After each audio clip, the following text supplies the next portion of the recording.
کربلا میں آئے. امام نے کہا نہیں عباس ابھی نہیں, عباس ابھی نہیں, عباس صبر کرو. جناب عباس نے صبر کیا. امام نے کہا خیمے لگا دو. بس عزیزو خیمے لگے. حضرت اپنی بہن کے خیمے میں گئے. امام کی بہن ہے, حضرت مسلم کی زوجہ امام کی بہن ہے. ایک مرتبہ گئے خیمے میں.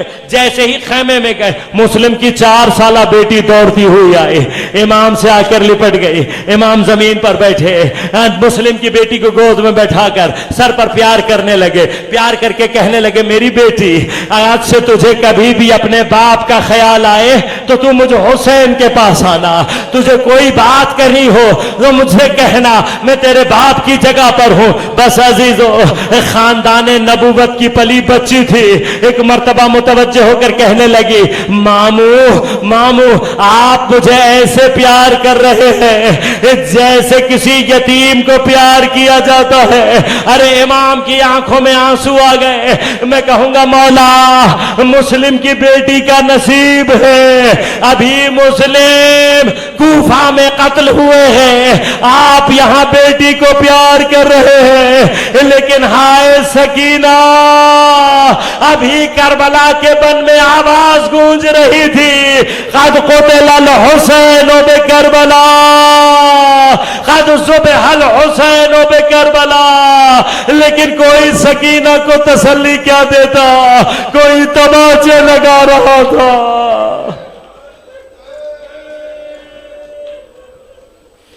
الا ولعنۃ اللہ علی القوم الظالمین وسيعلم الذين ظلموا أي منقلب